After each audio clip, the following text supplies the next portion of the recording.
Hello there to every one of you. A very good morning, good afternoon, and good evening, wherever it is you are joining us from. Thank you for taking the time to be a part of this maiden edition of the Shield Africa Community Learning Series. We're really glad that you could make out the time to be here. We understand that we're having participants from all over the world, and so I would like you to quickly do something before we move on. It's quite simple. Just let us know in the comments where you are joining from, wherever you're connecting from. If you're connecting from Nigeria, type Nigeria. If you're connecting from Ireland, type connecting from Ireland. From Ghana, type connecting from Ghana, and so on. You can also make it more interesting by typing an emoji of your country's flag. This will help us interact with you as well as get to know you better. So let's quickly do that in the chat box, in the comments on YouTube and here on Zoom. Just type in where you're connecting from so that we can all participate in this event. I'm looking at all of you. Thank you. I see the comments coming in, connecting from Nigeria. Thank you. That's Chibuke Stephen. Thank you. And then Chris Gold, I see your comments coming in. Helen Atta, I see your comments coming in. Gabriel Ame, thank you so much for joining in. We really appreciate every one of you. Miriam Joy, Miriam Gift, I beg your pardon. And David, thank you all for joining. I see your comments and your engagements. We're really happy that you could take out the time to be here and join us. My name is Igumu Emmanuel. I will be your moderator for today's event, and it is truly my pleasure to be here doing this with all of you. You see, I suppose that a few of you are probably hearing about us for the very first time. Maybe someone sent you the flyer or sent you the link and you decided to join. That was a very great move, by the way. What's important is that you are here. But now that you are here, maybe you're probably wondering, what is this initiative all about, right? So we are Shield Africa Sustainability and Development Initiative. We are a non-profit organization that seeks to provide sustainable solutions to global issues occurring here in Africa. And we do this through the instrumentality of the United Nations Sustainability Development Goals, number 1, number 2, number 4, number 5, and number 13. I understand some of you may not be also familiar with them, but in the next few moments, you'll know exactly what we're talking about. So our focus primarily, right, is to alleviate poverty, to prevent hunger, to promote quality education, gender equality, and addressing peculiar issues that are occasioned by climate change. So now you know a bit about us and who we are, what we do, right? I would like to take this quick moment to show you a very short clip from some of our impact stories in the previous year. Let's take a quick moment to watch this video.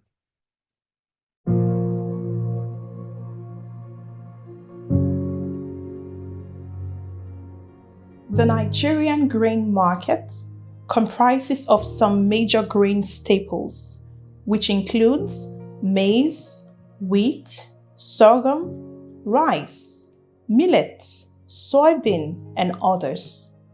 Generally, agriculture accounts for about 23% of Nigeria's GDP. However, the overall agricultural produce is unable to meet the current demand of the nation as a result of the continuous increase in population, as the Nigerian population has been forecasted to reach over 370 million people by 2050. Shield Africa Sustainability and Development Initiative is a non-governmental organization with the aim of leading sustainable development initiatives in Africa, in line with the United Nations Sustainable Development Goals. Our core pillars encompass pivotal areas such as financing, inclusive engagement of youth and women, capacity building, project enhancement, and the promotion of renewable energy. Our goal is to provide sustainable solutions to global development challenges in Africa, focusing on 5 key SDG areas, which are eradicating poverty, ensuring zero hunger, facilitating quality education, promoting gender equality, and driving climate action. Our AgriShield program is an offshoot of the organization's initiative designed to tackle SDG 1 and 2. It focuses on fostering sustainable food security and eradicating poverty. This initiative empowers farmers and envisions Nigeria as a self-sustaining hub for food security, contributing significantly to global nutritional needs. It is on this premise that we commenced the rice farming project in Oju, an agrarian community in Benue State. Over the last decade, farmers in Oju have been victims of two major challenges amongst others. That is the lack of sufficient agri-inputs and insecurity. We recognized how this has had a negative impact on their livelihood. Through this project, we were able to provide inputs and training to the farmers. We had over 150 beneficiaries, with women constituting about 30% of the number.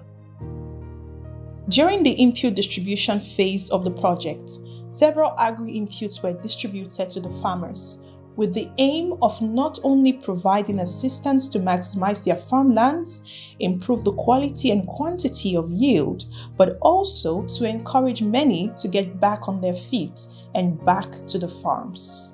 Enyamari Chief Opa Manuel Obo mkukole dana nanga ya mauraba warewe pejole kome panye pejole myenumi anouraba aurolan wara yeji hamle omimle helume ya jora hura holoda kamanya mame pejole aika yerika ya jahuro le ho ohehe u domo onyiro tairi tiri ja jo lo ho kaika lakaka baloka yango laika julo he bo pa ho kaka ango laika ho nyo pa polo he amegere aika weru nyiju aiweru nyitakom aiweru nyigbi aiwehia elumelume nyanyeru le kaika ho nyo pa polo he o wa god le nyo la lakama lumelume le kaika pa ho kuro we kai la nga bo waka ongorongere ni lo hai pa lang la luto jo pa ngume ko bo ka pa u de lo bo kai ka u fo awro e u ai le ngi ola ka pa ho ka gwo ngere ni ai ho u weti ji lai ka do mu ya ju ake ka ha ke ka da ho bo ai ka la ka le ai ji no bo ho cha jo la nu we kuro la he akamanya he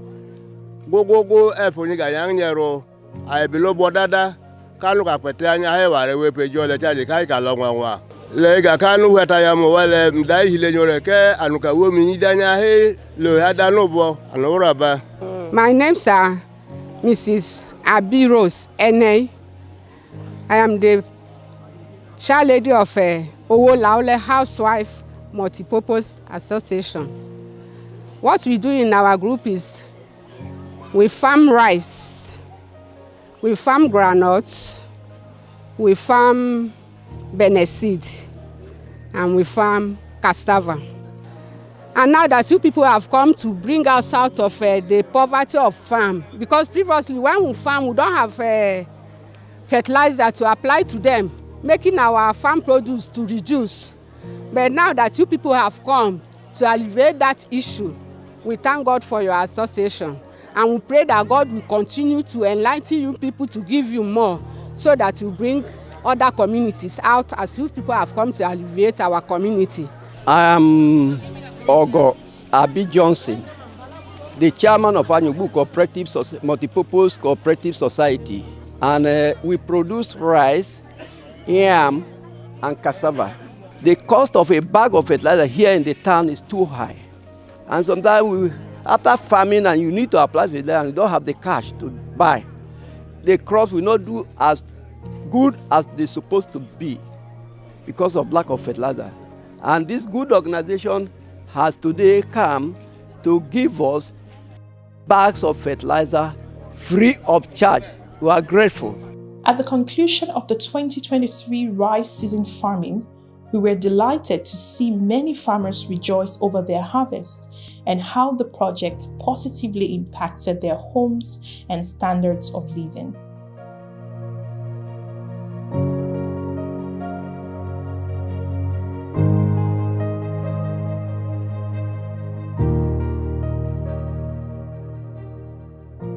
Benue alone produces over 1.5 million metric tons of rice annually and is a major producer of several grains in the country.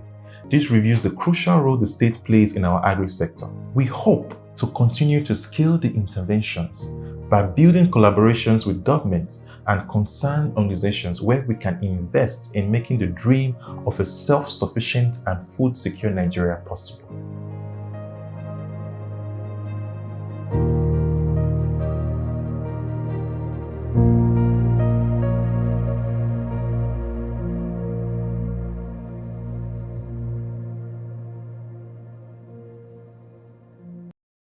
Okay, that was a truly inspiring video. If you know you were inspired while you watched that video, I would like you to type in the comments or in the chat, type inspired, type inspired. I'm waiting to see the chats comment. Just type inspired if you know you were inspired while you watched that video. So now you know a lot better about us, you know, who we are and what we truly do. If you need more information, you know, about us, or you're looking to simply partner with us, you'd always check out our website at www.shieldafrica.org. You can also find us on social media at Shield Africa SDI, Facebook, Instagram, and X. Now to the main reason each and every one of us is gathered here or have gathered here today. You see, at Shield Africa, we have noted that part of the issues or part of the reasons why global and indigenous issues persist the way we have seen them do is due to a lack of truthfulness and adequate awareness. This is the reason why we have started this learning series. It isn't just a way for us to let the world know or show the world what we are doing, you know, in Africa, but also to the African populace, equipping the African youth with the right bits of information about issues that are prevalent here in Africa, what we are doing about it to help, and how you can also be a part of solving these problems. So in the coming months, we'll be having a host of global change makers from all over the world, all of them from different fields, most of whom have experience dealing with this indigenous and global crisis. They'll be coming to speak with us to share their wealth of experience about these issues and how you can be a part of solving them. It is exactly in this spirit, right, that we have decisively chosen by beginning to step into, you know, the African economic jungle. We are focusing right now on Africa's most valuable resource, which is you, the African youth. And so our first topic of discourse will be the overview of Africa's economic landscape, the plight and way forward for the African youth. I'll say that one more time. The overview of Africa's economic landscape, the plight and way forward for the African youth. And of course, just to, you know, help us navigate through this safari, ladies and gentlemen, help me make welcome with a very loud digital round of applause, Mr. Chiazokam Obinwa. Let's celebrate our guests. Let's celebrate our guests. I need to see you celebrating our guests with your reactions in the chat, please. Thank you so much, Mr. Obinwa, for joining us. In a brief moment, I'll let you have the screen. So, ladies and gentlemen, I'm expecting your chats. Let's see them come up. Let's see them come up. Celebrate our guests. Celebrate our speaker. Mr. Obinwa is a seasoned professional. Okay. Seeing them come in. Keep them coming in. Keep them coming in. Thank you. Thank you. I see your comments. Helen, see your comments. David, Ude, thank you so much. Keep them coming in. Keep them coming in.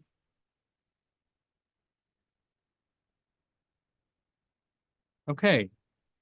So you see, Mr. Obinwa, for those of you who do not know him, right, is a he is the founder, right, and the current managing director of TradeWave Limited. TradeWave Limited is a company that is based here in Abuja, Nigeria. And what they do is that they provide financial literacy and financial solutions. Mr. Obinwa is a professionally trained physiotherapist, but he resolved to become a professional market analyst and portfolio manager. He is also the convener of one of the largest forest conference in the city of Abuja, Nigeria, with over 8 years financial trading experience under his belt. He is happily married with a son and continues to make impact in the financial trading landscape here in Nigeria. Ladies and gentlemen, the next screen you'll see in a few moments will be Mr. Obinwa's, but before we go there, I'm pretty sure he's eager to speak to every one of you. So ladies, gentlemen, cups, spoons, the tables and chandeliers, it is time. Get your pads ready, get your pens ready. If you're jotting through a mobile device, also get that ready. I will be anticipating, you know, a lot of questions during Q&A, which will shortly be after his session. So do not be shy at all. Put out anything that comes to mind, and I'll be sure to get them across to Mr. Obinwa to answer all of your questions. Meanwhile, The format for which to send in your questions is very simple. Just type your name in the chat, followed by your location where you're joining us from, and your question. So name, where you're connecting from, and the question. Ladies and gentlemen, one more time, let's make welcome Mr. Obinwa. Mr. Obinwa, thank you so much for joining us. The screen is yours. Yeah, thank you so much. Thank you, Mr. Emmanuel. It's good to be here. Feels good, feels like home. Can everyone hear me first of all? Is my mic muted? Are we okay? Can you guys hear me now? The audio is fine. Okay, audio is fine. Okay. All right, that's good. So thank you so much once again for bringing me up. I'm excited, super excited. Right from when the invitation came, I've been kind of pumped. I'm looking forward to this session, and I'm glad that we are here finally. So just to do some final touches. So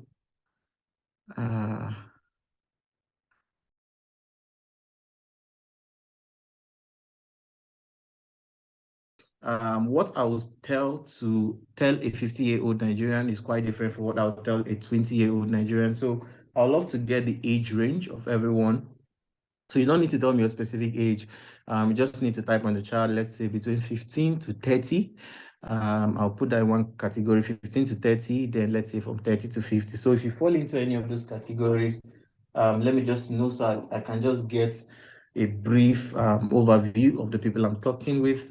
So it will be much more easy to steer the conversation, correctly. So let's go 15 to 30 or 30 to 50, okay?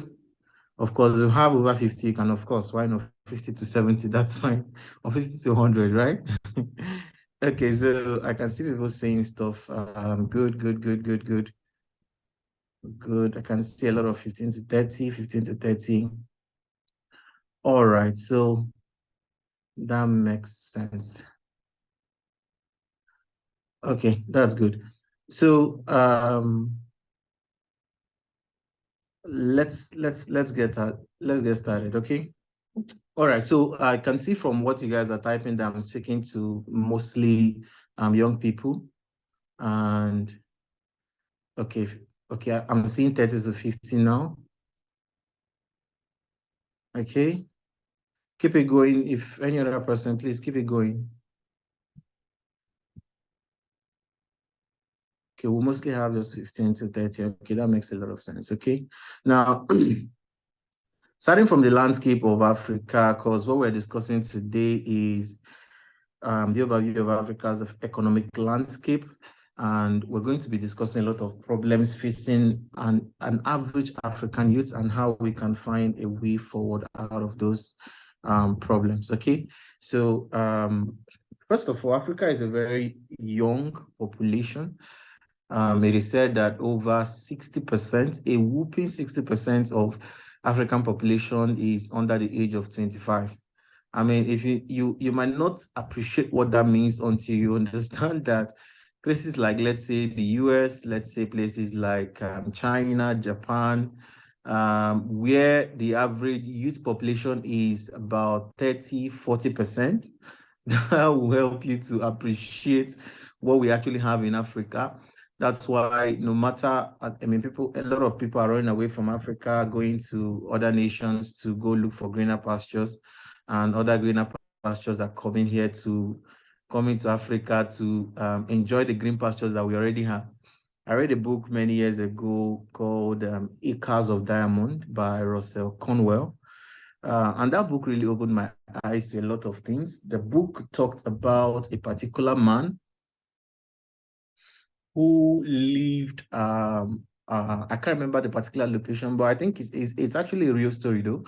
The man was living in a particular area, and people came from other countries, people came from other locations, and started to create rumors that in the neighboring country there was a particular field where there were just a lot of diamonds. You don't need to dig too deep to find diamonds and all of that. So this particular man sold all he had, sold all his properties, sold his houses, sold his lands, and then went on a journey to this particular rumored land that had diamonds under it, and then in search of diamonds. Many years passed, he was still looking for the diamonds. Now, unfortunately, the people that he sold his land to decided to explore the land which he sold to them before traveling. And they found out that the whole land which he sold to them was sitting on acres of diamond.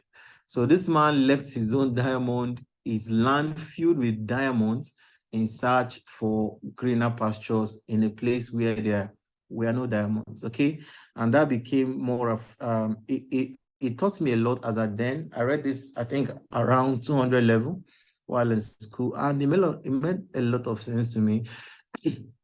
Every single time I've been tempted to look outwards for a solution, I always remind myself that this might be an acres of diamonds, situation repeating itself. So that is to remind myself that sometimes the solution might not be outside, the solution might just be inside. It's just left for me to, discover what I need to do from the inside, and it becomes a solution for me instead of going out, okay? And that is usually the African parable. The parable of Africa is the fact that a lot of people are seeing potentials in us that unfortunately we are not seeing in ourselves. We are unfortunately going back to a possible a possible situation of slavery all over again, but just in different names, okay? It's unfortunate, but okay, hi everyone, thank you for joining. Okay, so it's possible that it is possible when you look around the African landscape and what is happening in the Black race generally, as far as Africa is concerned, you see a lot of underdeveloped potentials, underdeveloped, underutilized talents, giftings, skills that we have here that unfortunately we keep exporting and putting to good use in other countries, but we can't just find ourselves utilizing it for ourselves. The average African trusts a Zhu Qingyang from China to give him a better product than Chidebere Chidozie, his brother, that lives just beside him. And it's a very terrible thing. Somebody posted something on his status yesterday. A particular man was complaining that his brother, he has a brother, I don't know, maybe his blood brother or something. He's building a house and he's selling, he sells building material, electrical materials, but his brother did not buy from me. He decided to go and import from somewhere else and decided not to, patronize him. Now, while I can understand the fact that it's quite a painful thing to do, but sometimes the problem is that because of the some of the antecedents that we've had as far as experiencing ourselves as Africans, it becomes much and much harder to trust ourselves, okay? So somebody can go as far as, possible to go and meet, somebody from, provided the person's skin is white, he can trust the person, much more easy than he can trust his fellow Africans. So these are some of the challenges we're having. And I tried to x-ray all the possible problems the average African will have, and I try to provide solutions to them. So this is what I'll be sharing with you in the next 30 minutes, okay? So I hope everyone is ready. So please, if you're ready, type on the chat, let me know you are ready, okay? If you are ready for tonight's, it's going to be a downpour this night, and I can assure you that. So if you're ready, type on the chat, let me know you're ready. Just type ready, ready, ready. Type ready on the chat. Let me know you are ready, okay? Type ready on the chat.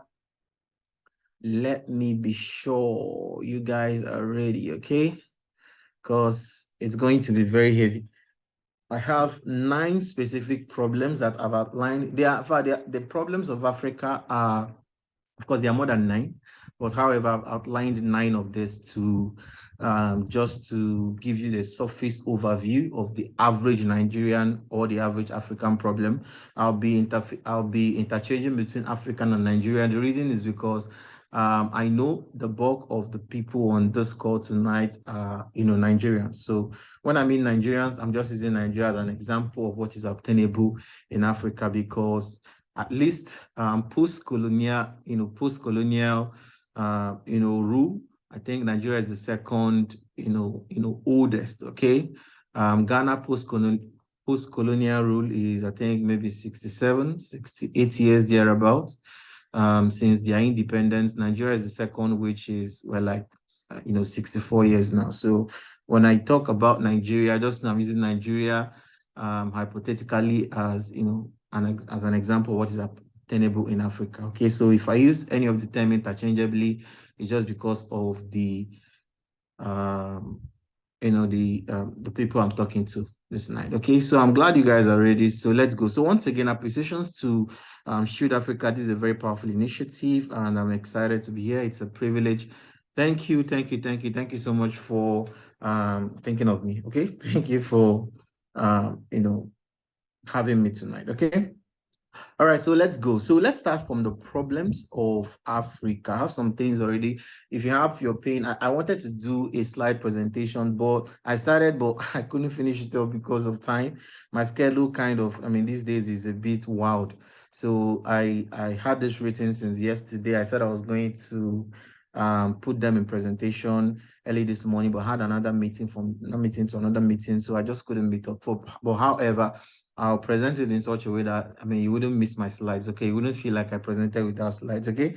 So relax, it's going to be fun, okay? All right, so let's talk about the 9 major problems. This is an inexhaustive list, but however, these are just the 9 I want to talk about, the 9 that I can outrightly prefer solutions to you too. There are many that I didn't talk about here, like poverty, like electricity, energy issues and all of that. Those are situations that just yourself alone might be a bit challenging to try to do that. So I start from a point where something that is a bit close to home, something that you can easily relate with, and you can easily find solutions too. Okay, so let's start from now. I divided this 9 problems into 3 kind of sections, okay, into 3 sections that that I believe should be very well relatable, and I even developed an acronym for it, an acronym which I actually I purposefully put the acronym together myself, just because I don't want you to forget it. Okay, so the problems of Africa, the problems of the average Nigerian, boils down to 3 factors, 3 major factors. Now, each of these factors have subset of 3 other factors in between them. Okay, now these factors, generally 3 of them are: number 1, we have problems with attitude. Now, I'll explain what attitude means, okay, very soon. Now, number 2 is political instability, and then number 3 is culture. Attitude, political instability, and culture. Now, the acronym for this is, of course, APC. Now, when I say APC, please, whatever APC means to you, but this is what I actually want it to mean for you, okay, for this meeting: attitude, political instability, and culture. Now, I use the acronym just so that you do not forget it, okay? So don't, so please don't think too far about APC, all right? Don't think too far, okay? I don't know why you guys are laughing on the comment section, but all the same, feel free to laugh, right? So our problem is APC, right? Attitude, political instability, and culture. Now, let's start with the attitude.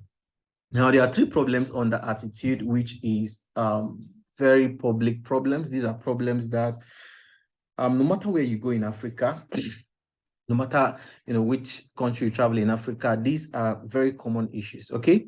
Now, number 1 on the attitude is what I call bad definitions. Now, the average African has a warped definition of almost every single thing.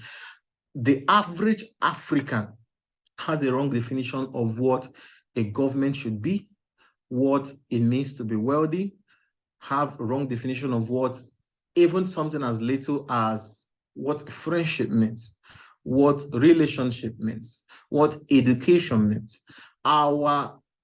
Your definition of anything determines how you react to it. Your definition of everything determines determines how you relate with that thing, how you carry it out, the attitude, the mentality, the approach to which you do that thing.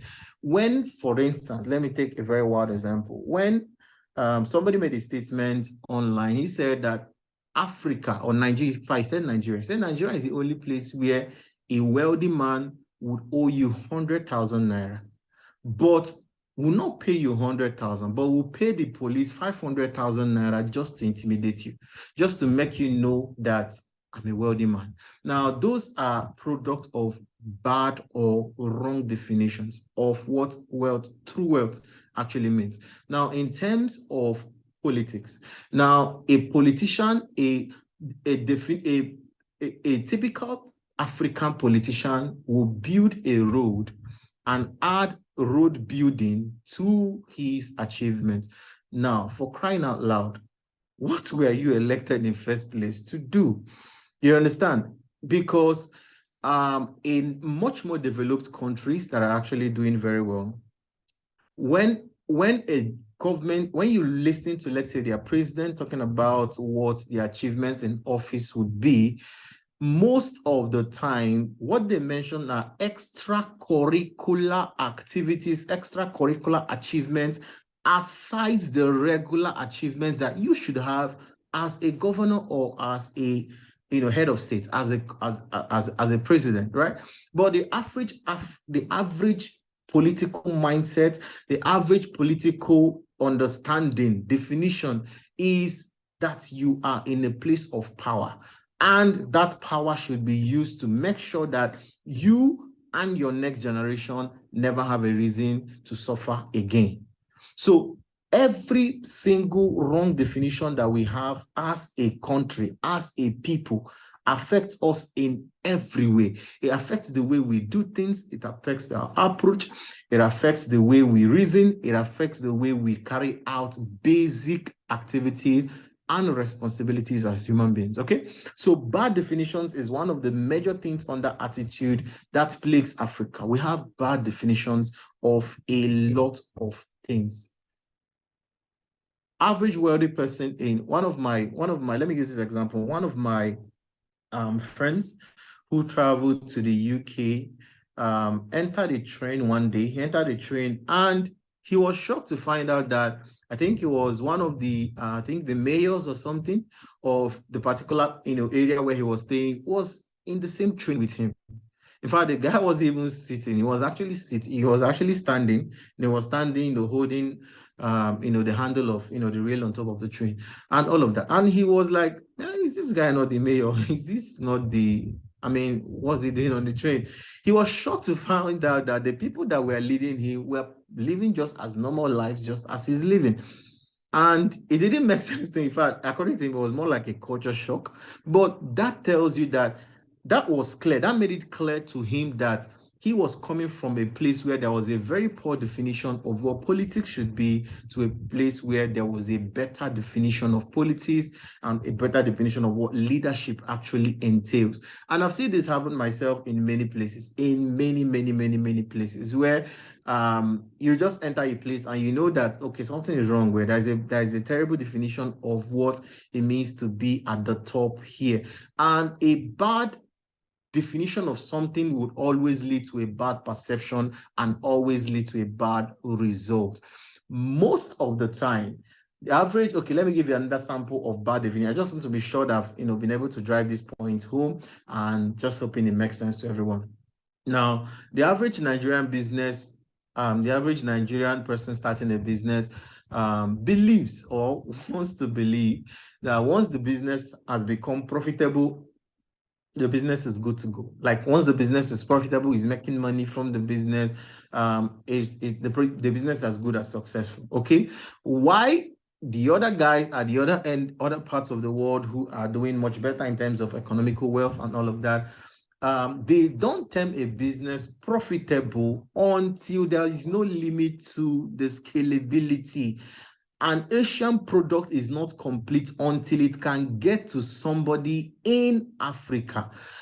A product in Japan is not complete. A company in Japan do not think themselves complete until somebody in Otukpo in Benue State can get that product seamlessly. But the average Nigerian, the average African, once the business can make, okay, you put $100, you make $200 from it, it's profitable. That's all. They close the chapter. It is done. But unfortunately, that's also an example of what a bad definition is. As far as in the African landscape is concerned. So those are just, this is one of the major issues that plagues a Nigerian, an African market, African, landscape in terms of youth and all of that. Okay. Hope that makes sense. If it makes sense, give me a thumbs up on the comments. Let me be sure you guys understand that. So I'll move to the second part because we have like 9. I just did 1. We have 8 more to go. So another thing under attitude. Now, this is another issue, another problem under attitude that we have as African. Now, the second problem is entitlement. Now, this is a very big one because an average African believes that once his brother or once his sister has made it in life, there is nothing else to struggle for. What else are you struggling for? I mean, if your brother is a billionaire, what else do you have to suffer again?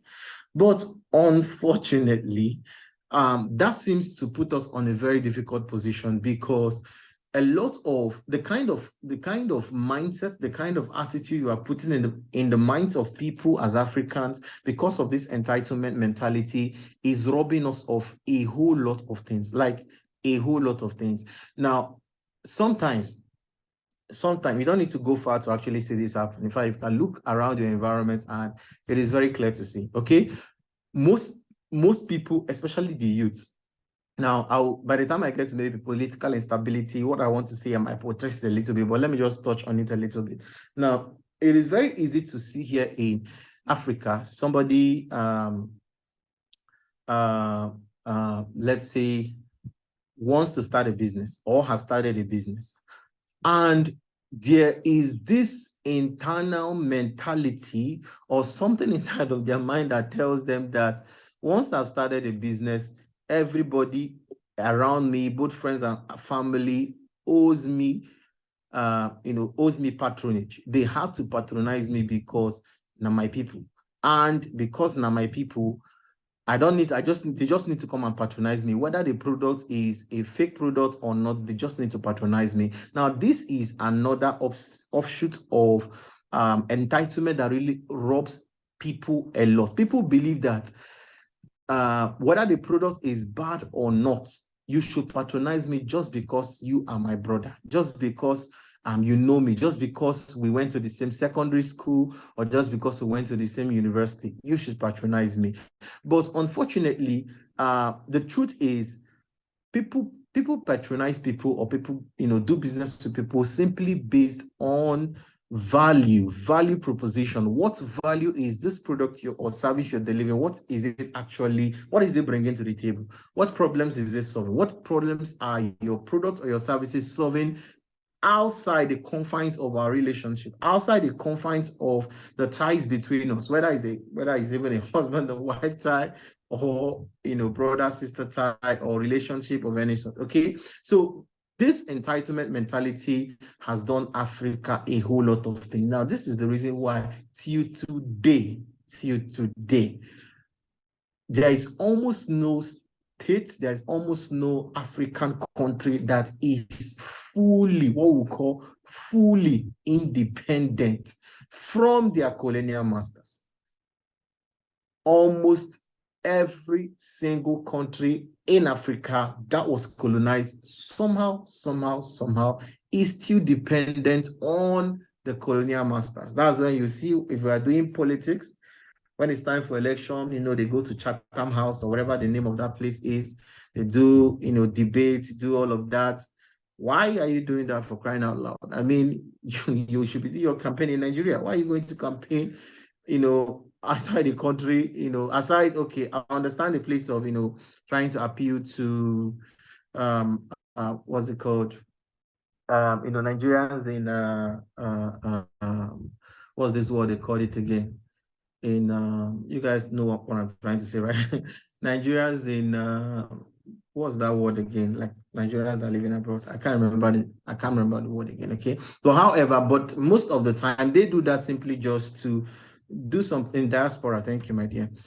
They do that most of the time just to appeal to our colonial masters. If you actually trace it to the real reason why they do that, you find out that that is actually the truth. Okay. And unfortunately, this is another offshoot of entitlement. This is another presentation of what an entitlement mentality to means. Okay, the act of feeling that somebody owes you something just because you guys have a connection somewhere, somehow in the past. Okay, and that is very unnecessary. It's crippling a lot of our productivity.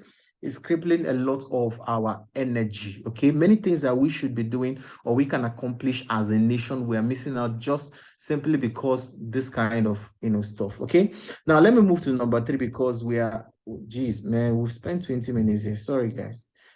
20 minutes already, and I'm still at number 2. Okay, guys, we need to run now. Because I think I only have 45 minutes to do this. So let's talk about number 3, which is under attitude, which is local thinking. I've already mentioned, that in passing when I started. The average American is creating something, if he's creating a product, he's thinking, how does this product get to the whole world? Okay, but the average Nigerian, the average African is thinking, how do I create a product that can serve just the average Nigerian or just the average African? Okay, but that's just simply local thinking.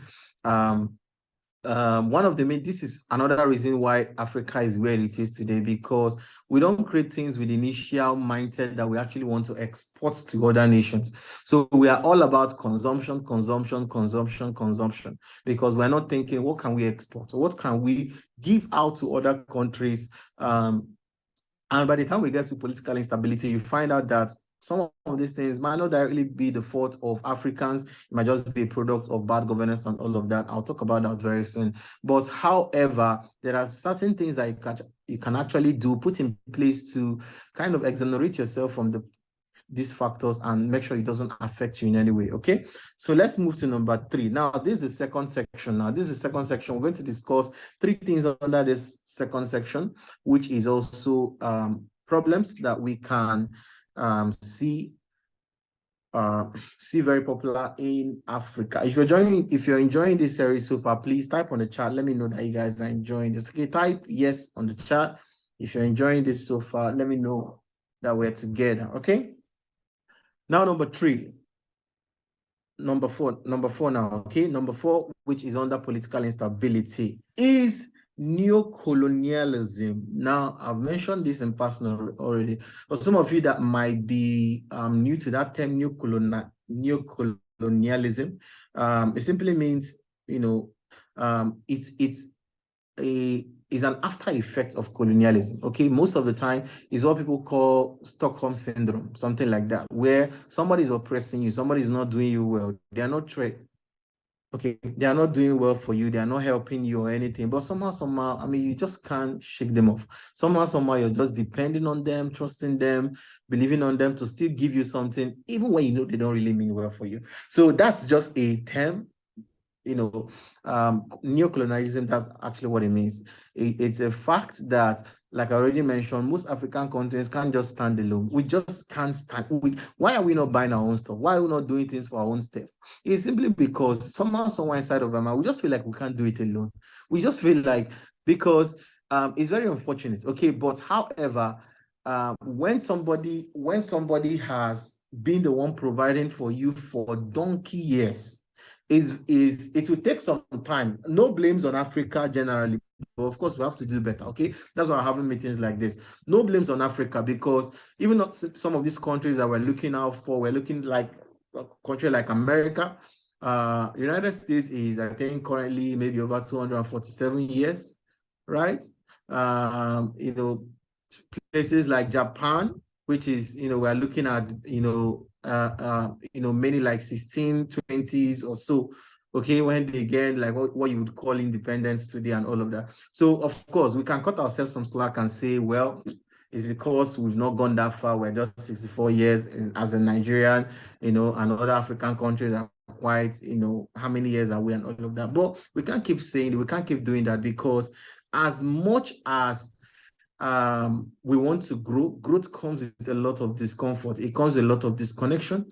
Growth comes with a lot of things might not be comfortable to you, but then it just needs to be done. Okay. Now, new colonialism is something that we as Africans need to have a personal resolve that we must on our own find a way to achieve proper independence.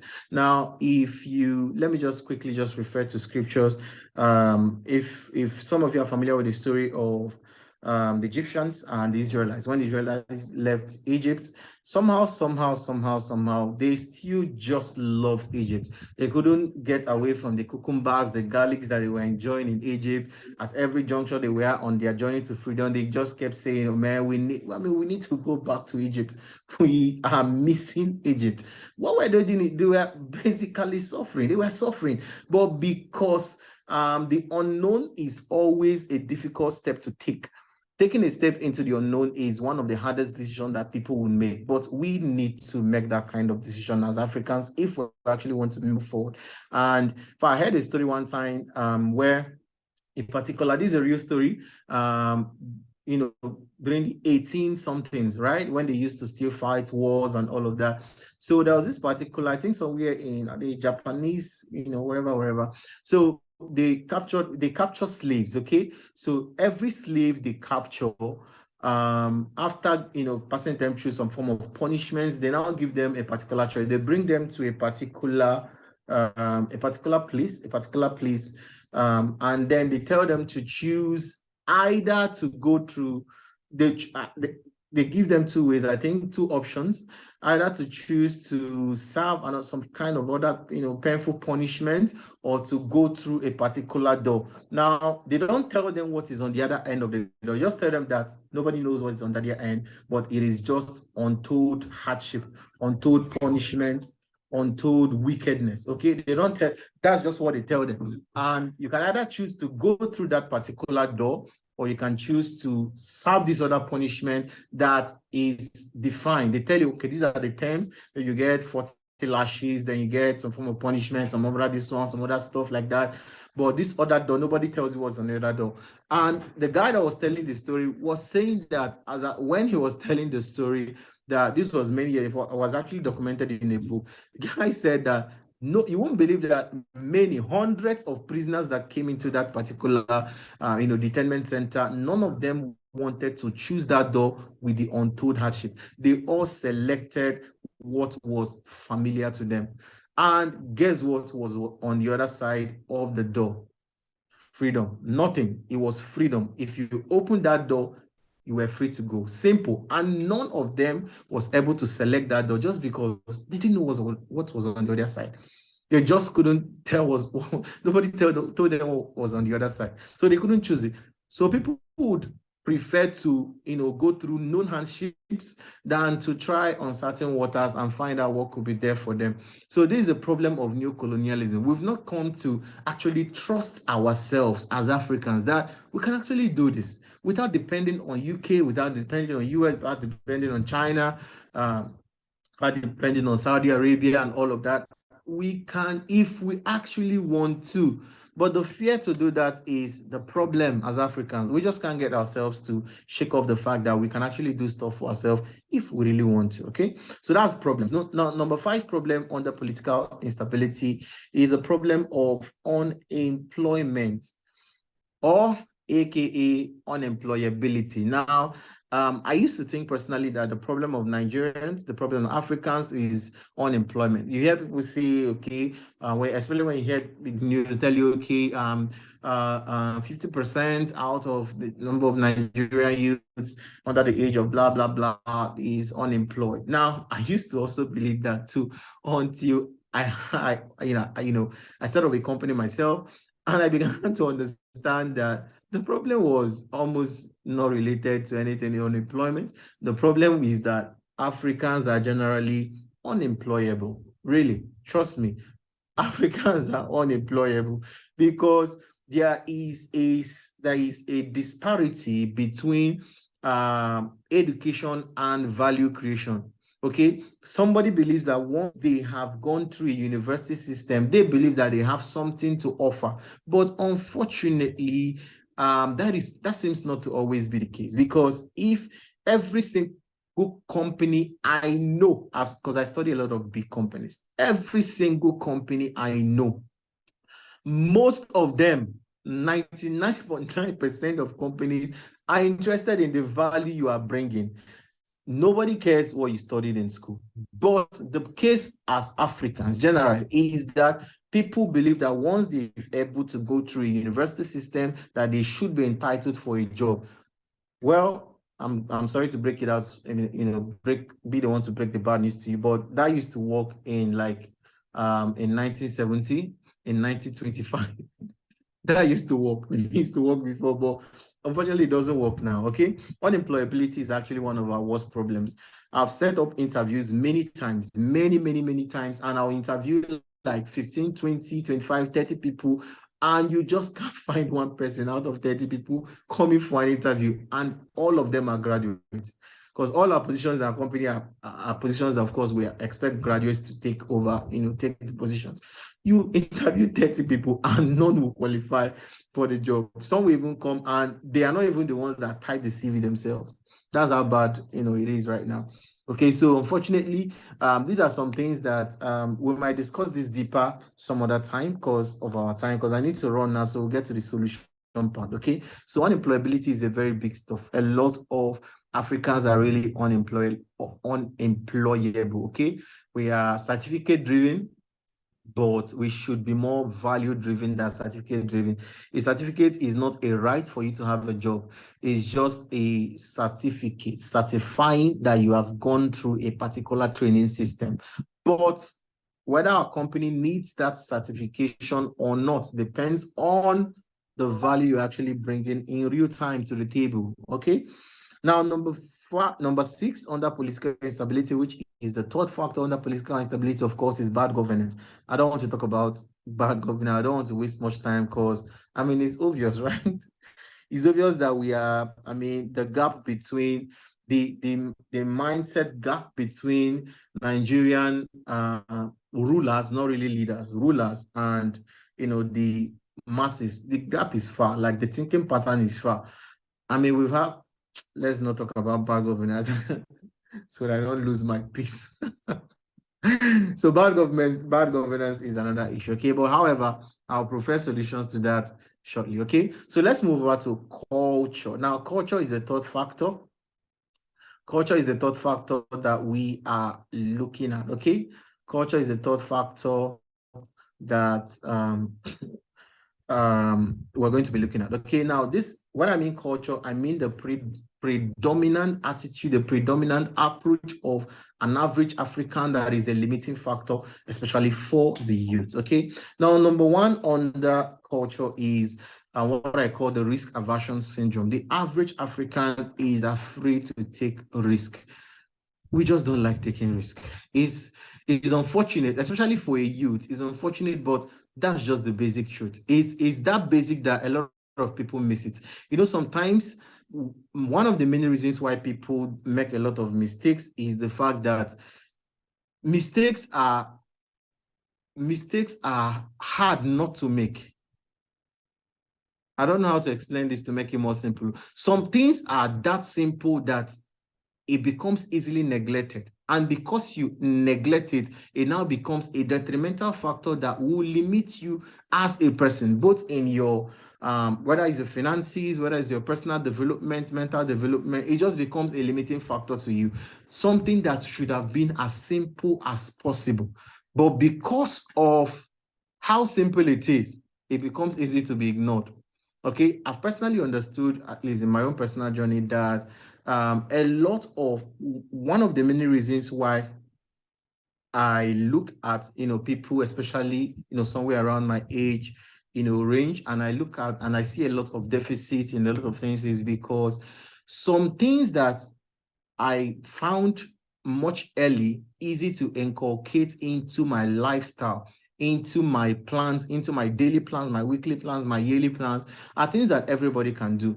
but they are things that are easily also ignored just because it is that easy to do. Something as simple as reading, something as simple as watching inspirational things, documentaries, things that will inspire and open your mind to actually think better and think more global. Okay, now risk aversion syndrome is something that I can go on and on and on and on, but this is not a financial seminar. But let me just give you this instance. Okay, I put out something on my status that was yesterday, and the guy was saying this was a billionaire talking. He said that this was a statement he made. I think, let me just read it out because I think it will make more sense if I read it out and just try to take it, say from my head. So the guy said, this guy I'm talking about now is actually, I think he's very close to $1 billion, wealth, what's it called? $1 billion net worth, yeah. So he said, I lost $10,000 on my way to the first $100,000. I lost $100,000 on my way to my first $1 million. He said, I lost $1 million on my way to my first $10 million. He now said, I lost $10 million on my way to my first $100 million.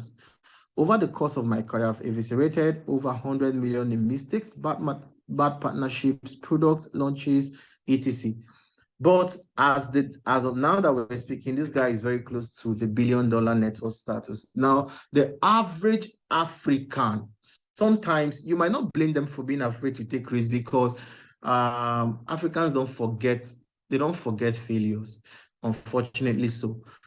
But generally, it might not just be Africa, it might not be native to Africa, but the average African just finds it hard to forgive. Okay, that's why, and ironically, you won't believe that we are the first not to forgive, and we are the first to also forget. We forget a lot of terrible things. Let me not press into that because that will bring us to politics, and I don't want to talk about politics, but it's very easy for Africans to forgive, first of all, themselves, and to forgive when it comes to making mistakes from any other person. Okay, so let's move to the 8. This is number 8 now, so we can move very fast because I need to put first solutions in the next 10 minutes so that we can be done. Okay, so culture. Now this is number 8, and which is the second one under culture, is what I call the late success syndrome. This one, I don't need to talk much about this. Okay, it's very, very terrible. Okay, in our counterparts, when I mean, because remember the age range here. Okay, the average age range here from where we started was 15 to 30. That was what you guys said. Okay, average range 15 to 30 in places like Asia, places like America, places like United Kingdom. Average 15 to 30-year-old is thinking independent. Once you're done with high school, this is the average practice. Done with high school, every single American white parent is thinking, okay, so what can you do to start sustaining yourself by the time you move into college, which is what we call university. But an average 25-year-old guy in Nigeria, in Africa, is still dependent, fully dependent. You see somebody who finish his first degree, and he'll tell you, okay, I'm waiting for my parents to pay for me to do masters.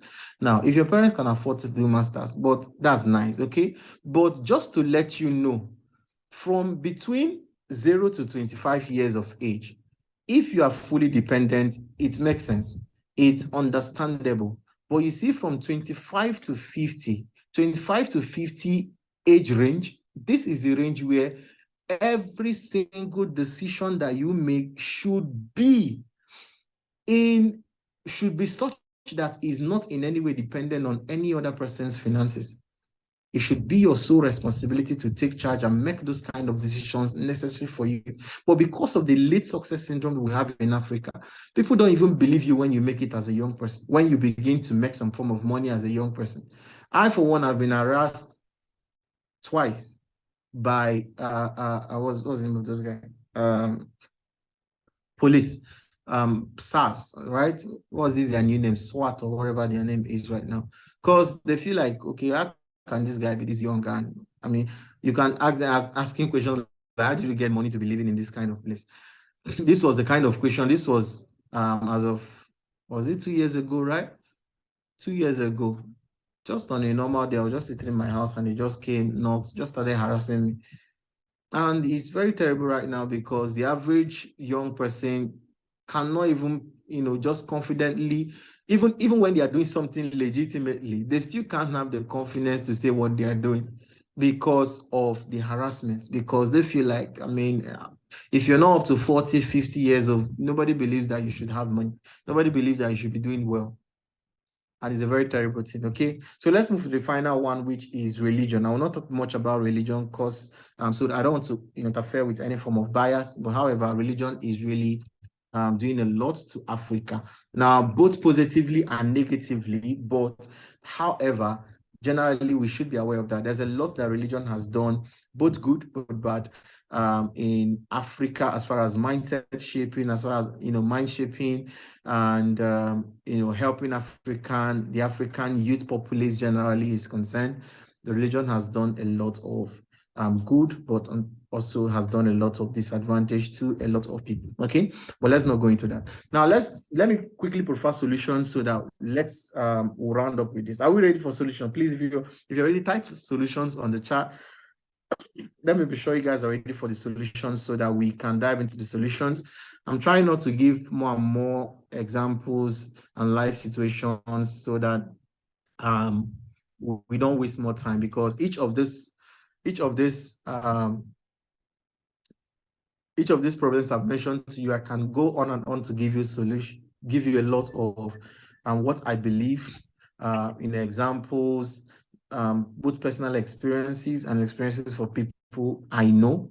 But I wouldn't go into that so that we don't waste more time. So let's talk about how to solve. Now, remember the acronym I gave you guys in the beginning. So the summary of our problems in Nigeria is APC, right? We've already established that APC, which is attitude, political instability, and culture. And I've been able to give you 3 problems under each of these. And like I said, this is not an exhaustive list because of course, you can't exhaust everything, and it's not all of them that I personally can profile a solution. There are some that it's a bit helpless, so we just find some way around it. Okay, there are some solutions. There are some problems in Nigeria that you just look at and you find out that it's more like you're helpless on this matter, and the best you can do is to take up personal responsibility and do something to exempt yourself from those kind of issues. Okay, issues like energy. Okay, the issue of energy. The best you can do is just exempt yourself, right?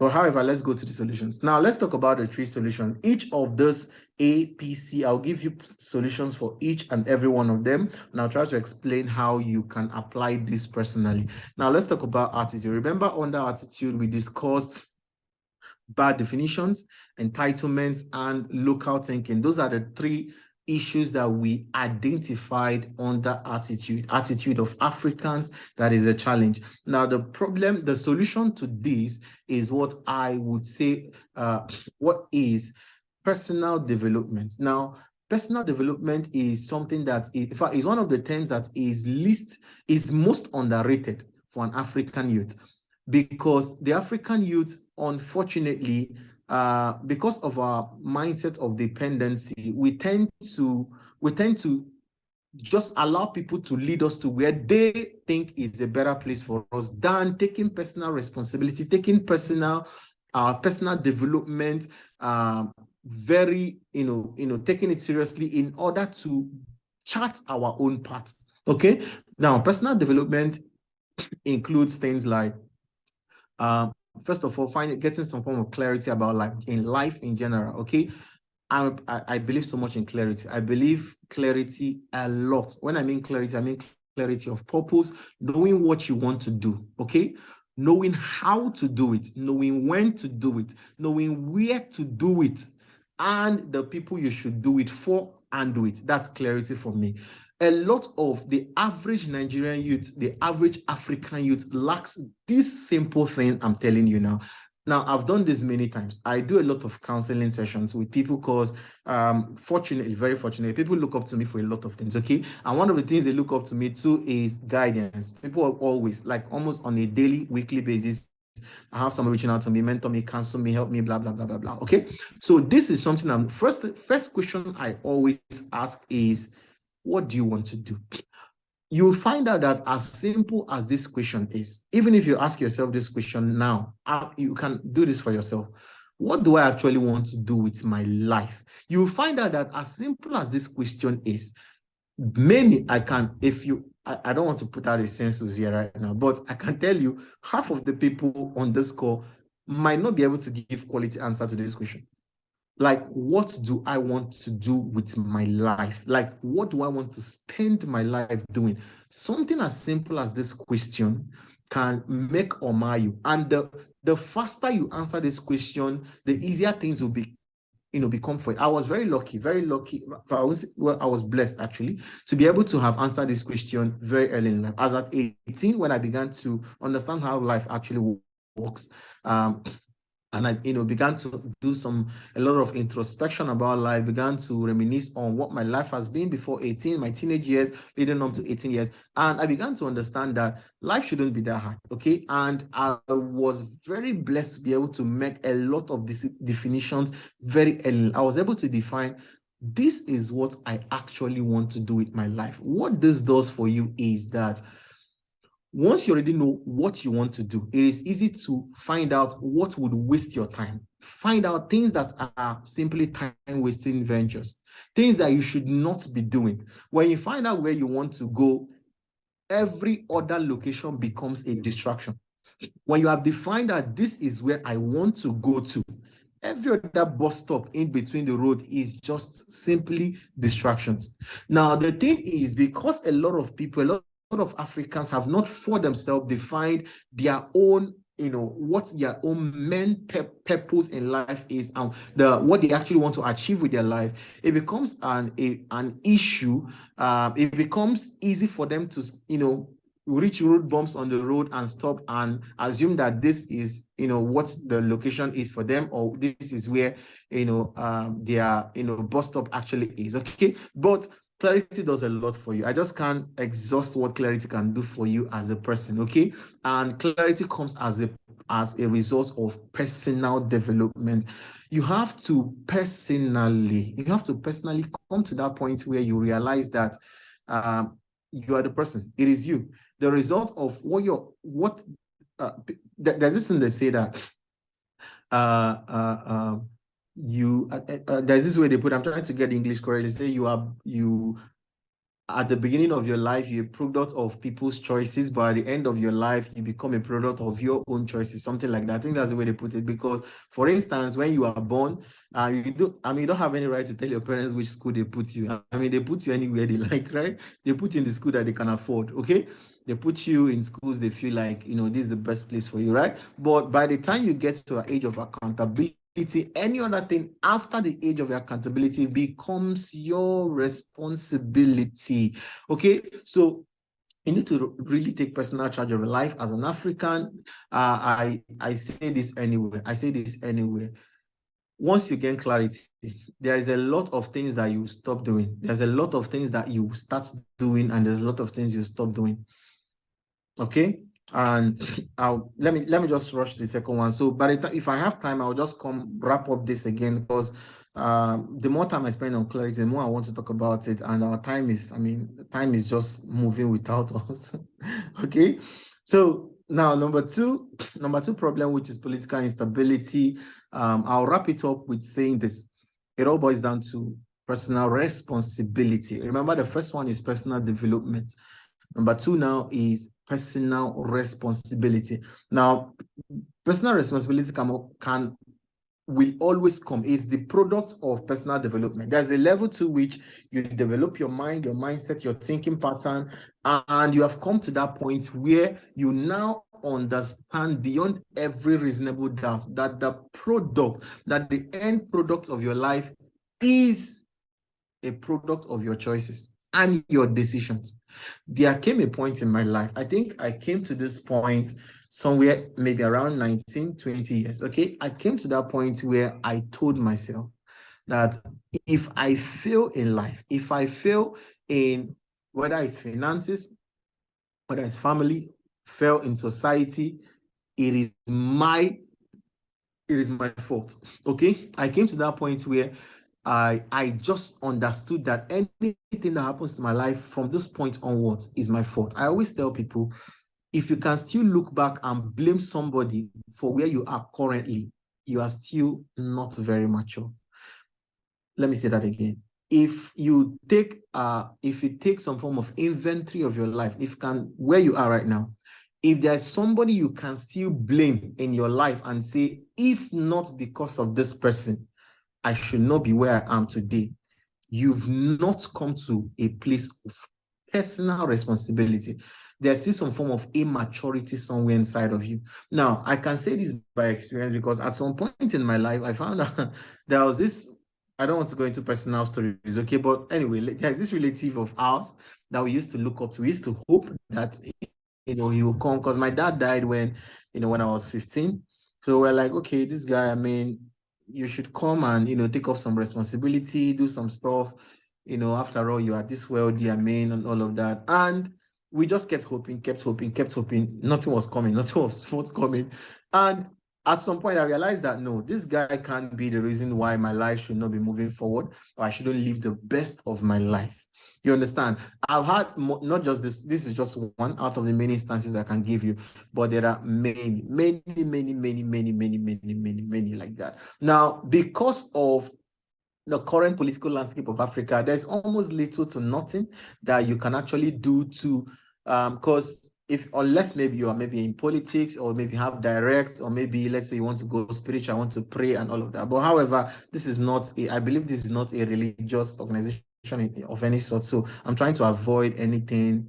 I'm just trying to avoid anything spiritual in all of this. Okay, so provided you don't have a direct contact to change the landscape of politics in Africa, the best you can do is to take personal responsibility. That as for me and my household, for any reason, will not be affected by the decisions of other people, by the bad definitions of other people. And there are many ways to do this. Okay, now taking personal responsibility also means that in your own personal thinking, because remember we said that political instability includes new colonialism, which aka low self-esteem because we just can't do things ourselves, unemployability, and bad governance. Now, when you take up personal responsibility, you begin to focus on things like value creation, because the truth is there's a level to which you are valuable that the dictates and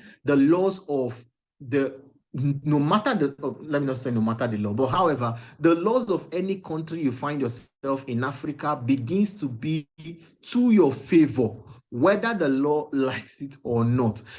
Are you aware of this? Are you aware that there are some businesses in Nigeria right now that the government is more interested in the success of the business than the owner of the business itself?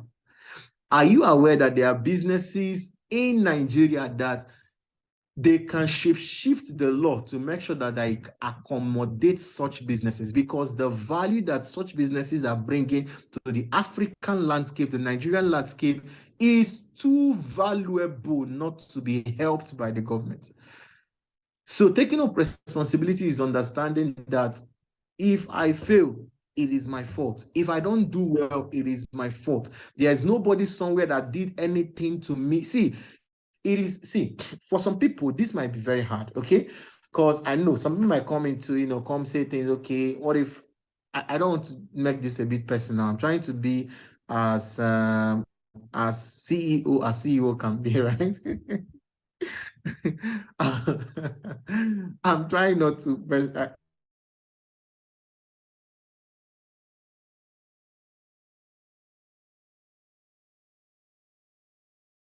sorry guys, a call came in, but I think we're back now. Please, a call came in and distorted, let me, please type yes. Let me be sure you guys can hear.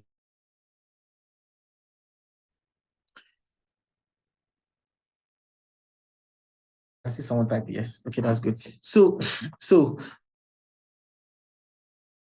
of their life, and you can see things like when I was growing up, get any education at all, or some can even have experience. Okay, when I was growing up, and then this happened. So somehow you find it very hard to distinguish your present from your past. But I can tell you, with all sense of sincerity and trying with all sense of empathy, okay, the day from this point onwards, the product of what my life is, your entire approach, your entire mindset to life changes. It just gives perspective. Now, this I'm telling you is from experience, because it happened to me too. My dad died at 15, as I was saying, and he left some few properties here and there, and a lot of people, were hoping that, okay, and himself is not there, that the sons, the daughters, or blah blah blah blah blah. The day I took personal responsibility, living alone, staying alone, then I remember sitting in myself and hitting my hand on my chest, and I said to myself that I will never need anything that is my father's property. Made that decision as firm can be. I will never need any to be relevant in this life. I will create my own course. I'll be the one to be responsible for my own children's children, with or without the changed my entire perspective about life. I began to think a lot of people would see and just walk and pass. A lot to my mindset. Does that make sense? Let's move to the third. Let's move to the third solution, and then I'll tie it up together, probably with a story, and then that will be all. Okay, we're ready. I think. Please, can I know? Can you please tell me how much time I have left? I think my time is exhausted already. Mr. Paul or Mr. Emmanuel, I don't know which of you is still on the call. Please, can you tell me how much? We got about 5 minutes. So 5 minutes. yes. Okay. So let's see whether I can wrap this up in 5 minutes. Okay. All right. So the final one, which is culture. Now, this is a solution. It's very simple solution: learning, continuous learning. Now, if there's an adage I wanted to say now, but I'll have to say, however, culture comes by learning. Culture, we play, how we love, how we do things. As Africans, I mentioned 3 things that is one is risk aversion syndrome, religion. Okay, now somebody who is committed to learning, current culture came because those are learned and fortunately be unlearned. Now, it is very hard. Learning is much easier than unlearning, because learning step, you carry knowledge, you put somewhere. Unlearning requires number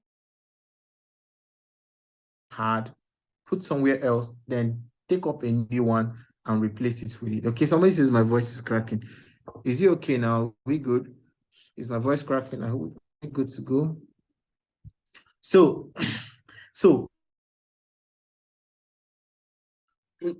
when I mean learning, I have zero. I mean nothing as regards schooling system. It's pertinent at this point of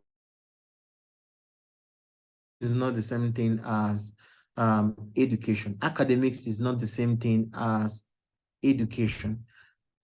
Okay, somebody say sure, it's fine. Okay, good. Education, a deliberate effort to improve 3 areas of your life. Number 1, skills. Number 2, mindset. And thing you do to affect these 3 things is education. Number 1, skills. Number 2, mindset. And number 3, beliefs. Now, these are 3 areas into learning. They will continue to change. They will continue to evolve. Education is get a certificate, and I mentioned it when I was starting this series, right? I mentioned that it have gone through a body of knowledge. It doesn't mean that you now have value. What the workplace, what the marketplace is, there's a great deal of interference now. What's happening? I don't know, why is there an interference? God. Is it good? Is my voice good? Can we get Voice is quite fine. And perhaps it's network on that other user's end. Okay. So sorry, guys, maybe it's network from over here. Okay.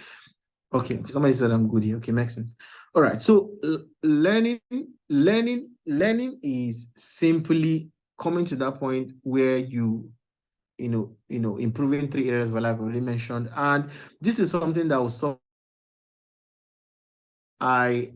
before I started my business, I used to believe that business was a product of just you start a business, then you start making profit. That means your business very well. But I quickly found out that that was not the method. That was not.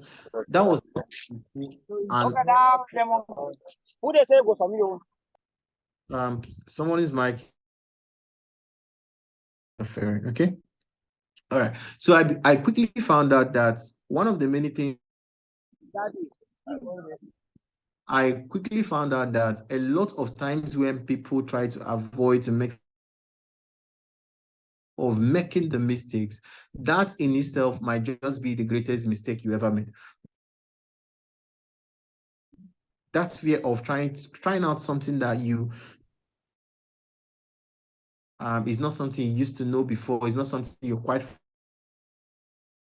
worst mistake that you can actually make. And how I personally overcame that was through learn. I just began to study other businesses that are worth in over $1 billion. What graphics, read, how the business started and all of them.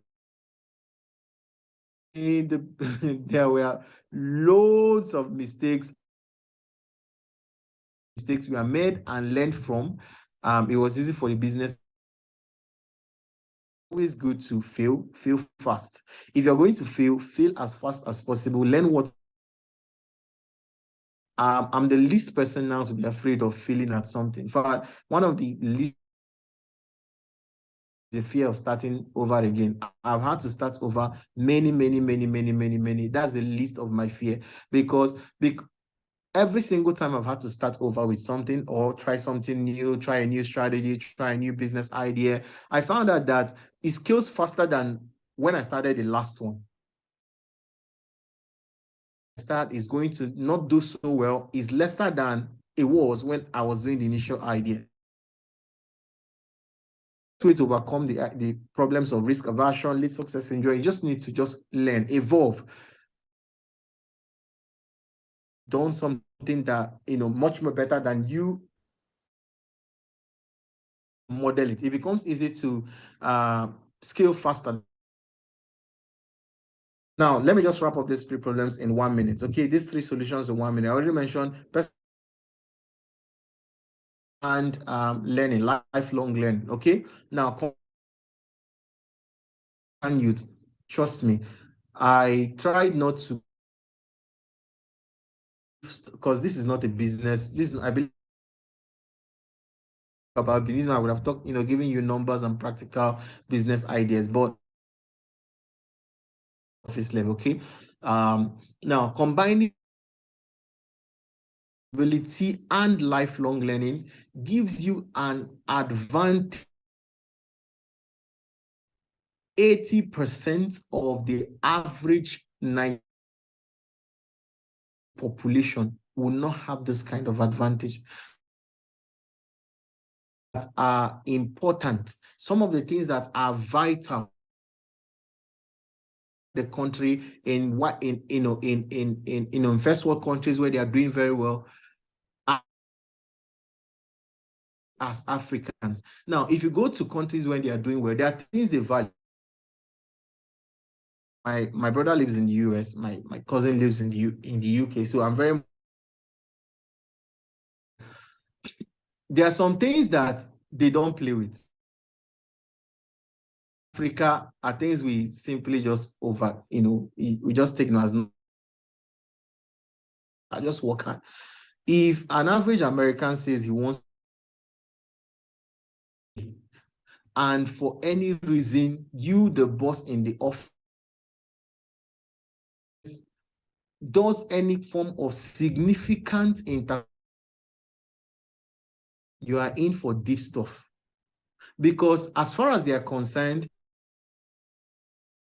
introspection, your time for refreshing is as important as any. But unfortunately, in African landscape, I mean, we don't even hear of holidays. I mean, it's just those subtle attention that they pay to personal, something that we just overlook. We just see like as it's not really necessary. I mean, shove it behind the scene and feel like, I mean, it doesn't work. It's not necessary. We can things that pose problems for us. So just to wrap up that, makes sense. I had to rush a lot of things, but I hope make some sense to you. Okay. So with that said, thank you. Please go ahead and type it on the comment section. I'll be glad to. So thank you. Thank you so much for coming. I appreciate your time.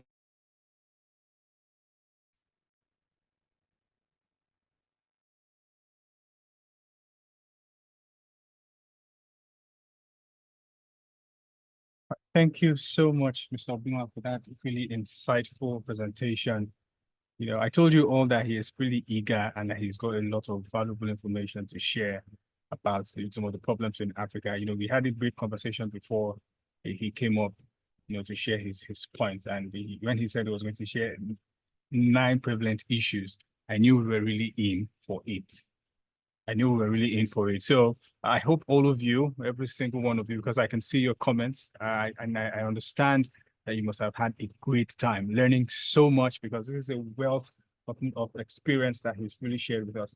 Something that really stood out for me while you spoke was, that small anecdote about that diamond story, right? Because it's something that's probably happened to almost everyone who's here. Sometimes you really have to look within, to find the best in you. Going outside, like some of we've heard a few times, we are going out to look for greener pastures. And greener pastures is really just right. Anywhere you are, you could really make it work. You can make that environment friendly, and you can make it, work in your favor.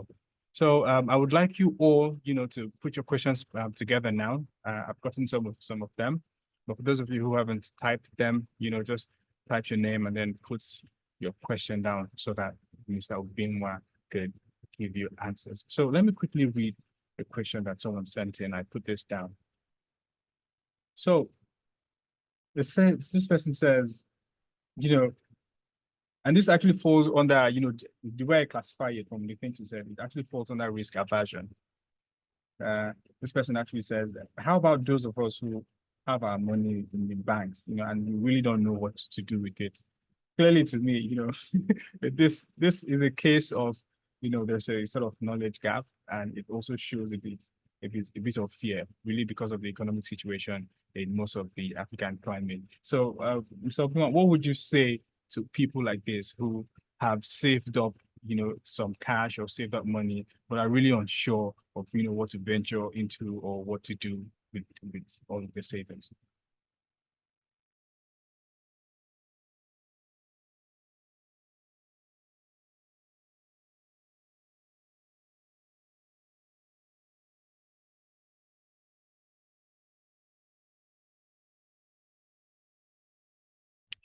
Okay. Can you hear me now? Are we good to go? Okay, good. All right. So, personally, I think what your risk appetite is. Now, every rich person I know has at least 3 sources of income. Out with 3 sources of income, it's always good to have one. And then when the one is doing well, you can now spread to other investments. We try to start up with as many businesses as possible because of income. So people just go out there, put here, just so that you should have one. Then when one stream of income is doing well, then you can now start spreading it. The money is not necessary. Let's say you don't need more money for the kind of you can actually spend the money. There are what we call high risk investments, there are low risk investments, and there are moderate risk investments on how soon you will need the money. Most of the time, a low risk investment might not be high risk investment. Okay, high risk investment, the possibility that you lose your money is very high. But if everything goes well and you do not lose your money, the possibility that you make more money, higher percentage, maybe even 10x of your money, very high if you do not lose your money. Okay, so it is left for you to choose what. First of all, you determine what is the current nature of the business you're running. If your business is already a low risk business, for either a moderate risk investment or a high risk investment. Okay, now if it is a money that you cannot just afford losing, you can your money there and allow your money to grow. There are many businesses like that. Many. And can I give examples of that? Is that okay, Mr. Manuel? Absolutely. Okay, fantastic. Now there are models of businesses that you can investments, things like, okay, let's say invest by maybe treasury bills, or you put your money by maybe shares in a particular company or something like that. Okay, those generally are just investments where you just put in money. And now another option is to buy other businesses. There are people that have, if you have big money, okay, because person that asks this question, I don't know, you might be a billionaire, who knows? So you may have, let's say, $100 million in the bank, and you're just here, low key. So if that is you, you can also buy businesses. There are businesses that funds to scale the business, and they give you equity in the business. They can say, okay, every 40% of the profits that we're making in this business, risk investment. It might not be high risk, but it's moderate risk. It makes sense. So those are another. Put your money in. Number 1, investment. Number 2, business. And then number 3, you can put your money in money trees or money machines. Anyway, some people call it money trees. These are products or services that you can earn repeatedly from without depleting. Depleting in terms of the number of it you have. For instance, let's say you are a example, and you teach, let's say, you teach students preparing for, let's say, senior WAEC. You can create a money tree by simply that money you have in the bank. You can use it to create a product, or let's say a pamphlet, or a digital product, an app where they can go. They have all the pass the WAEC exams, or they have tutorials on what some subjects they will likely face in the exams, and something that people at the same time, and it doesn't deplete the quality of where the something else I would typically advise for everybody to do. I'll advise anything you have, find a way to put it in a digital format or easily scale it. Give it to 1,000 people can benefit from it without you putting much energy to it. Okay. Invest or 3 types of investment you can actually put your money in. Number one, invest money trees. Okay, so I hope that helps. I hope that makes sense.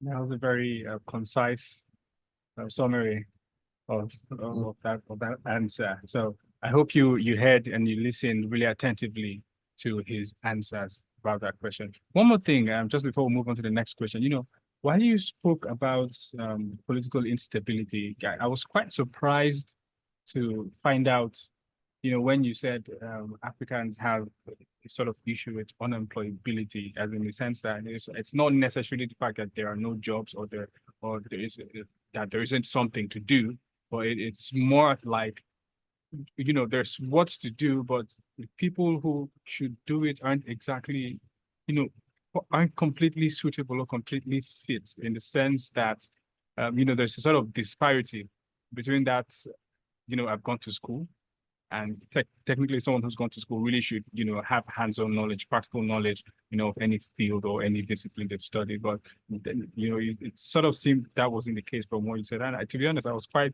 surprised. So I wouldn't know exactly who out there, fits this category, because this also calls for self-evaluation. And that's when you talked about one of the solutions, you actually sort of mentioned it. You said one of the things to do to take personal responsibility, and also to engage oneself heavily in personal development. So very quickly, someone else in the comments here has typed that, how do you balance family immediate wants? Okay, so this sounds to me like what we now know as black tax.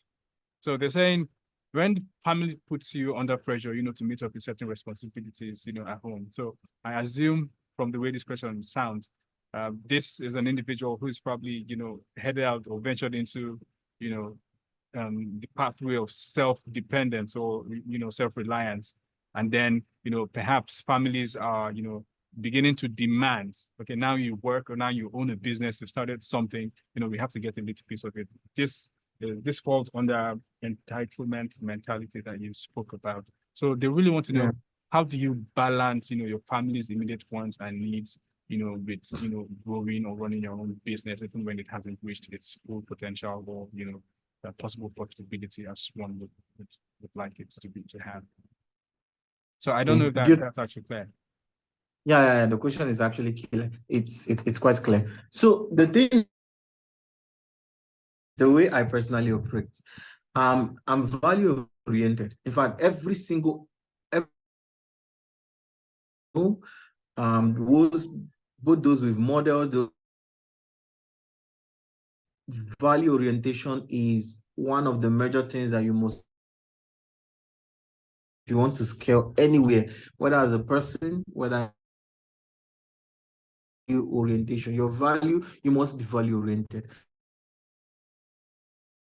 You start something, once you start a business, once you start a company, family members to come around and believing that this one is our own. You understand? We don't have to pay. We don't have to, we don't, because you're a family member. Now, this is where you have to make fact that, yes, that this is my business, but it takes a lot of things to make this business work. And you coming to sap the business without paying is actually killing the business out of their own innocence, because you are the one that knows the cost of your production. Okay, you're the person that knows the cost of doing business. They might not know. They might assume that it's just an easy thing. That easy. But it's left for you to educate them, make them understand that, I mean, bro, sis, I mean, I understand that you're my sister, but this is how much I is working. And I need your money. I need you to pay so that this business does not suffer. Every family that really loves you, okay, trust me, they will comply to this. Anybody that decides still not to pay for service that you're delivering to them just because you're a brother or sister, I mean, doesn't really think much about you, doesn't love you, doesn't rate you.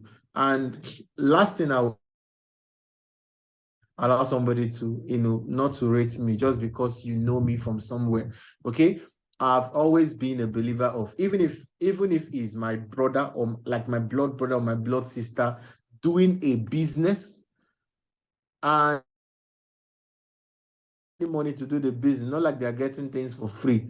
I pay because I want to support your business. I want to support what you're doing. I want you to understand that the value that you're creating is what you're doing way to encourage the business. You understand? So every single time somebody has come to maybe ask me for a favor or do something that you know that, I mean, you should be paying for, I try to get them to understand that this is not how I care about my growth, unless you don't want me to do. But if you actually want me to do well, bro, you should pay like other people. I understand doing discounts. Okay, I can do discount, maybe give you percentage discount just because I'm my brother, but you still just have to pay. That's how friendship works. You understand? Supporting somebody's business is not just by going to, talking about them. Pay some money, put some money down, put your money where your mouth is, okay? That shows that you really love me, that you support me, you support the business. So when you explain it to pay for your service, trust me, they don't rate you that much.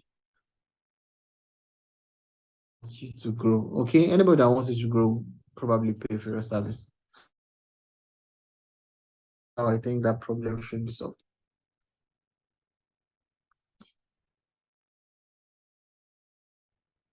Thank you once more for that very concise answer, Mr. Chozakam Obimwa.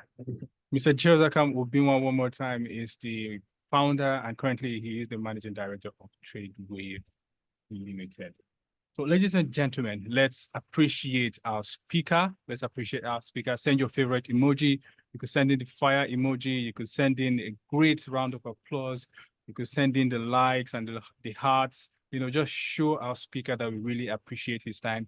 He has put in a lot of work into providing or bringing us this really insightful and very valuable presentation so far. And as I can see, the way I heard, I took so much. There's so many points that are, many takeaways for me, and I put them down. I'm also pretty sure he when he tries to wrap up, his presentation over time, he will make available a PowerPoint presentation so that we could all have it and go through it. Meanwhile, the recording will also be available. You could still check out, our YouTube page, to find the recording so you could have a playback and, because I'm pretty sure there are a lot of stuff that we must have missed, especially if you're already taking notes. And even if that's the case, sometimes you listen and you still end up missing some points. So we almost, shut up the time. So thank you so much, Mr. Opima. I really appreciate you taking the time to be here. Your schedule is really tight, but you found a way to be here and you shared with us, your wealth of experience. Thank you once more. I really appreciate you. You can see from the comments, everyone is, sending their love. They're sending love hats, round of applause. Thank you so much. Thank you. So, ladies and gentlemen, I'll share the profile one more time so that we can all see it. Have a wonderful night, everyone. Thank you so much. So, while he's taking about, that's his profile. You could go through it. Follow him on Instagram at Chiazokam Ubimwa. You could also follow his company.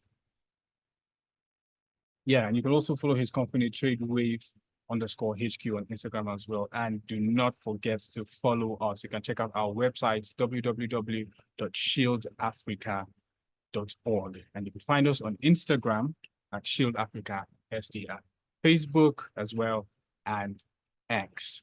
So, ladies and gentlemen, this brings us to the end, but before, we bring this to a wrap, I want you to know that this is going to be a monthly routine, and I want you to be expectant and anticipate, the June edition of this mini learning series. And we have a great lineup, for you set up in June. The speaker is Madam Ene Ubi. If you know Madam Ene Ubi, just, interact with us in the comments, type hi, type a heart, type the fire emoji. Let's see if you know Madam Ene Ubi. I'll quickly project her profile while I run through it for you so that you can be expectant. So in June, we'll be having Madam Ene Ubi. Like I said, she is a social justice activist who has served as the country director of Action Aid Nigeria. She passionately engages with local women leaders to challenge power dynamics, increase the representation of women in decision-making processes, and tirelessly has worked towards eradicating violence against women and girls. And so in June, she was speaking on this rather crucial topic, which is very timely: gender roles and stereotypes, underrepresentation of women in leadership. We were speaking on gender roles and stereotypes, the underrepresentation of women in leadership.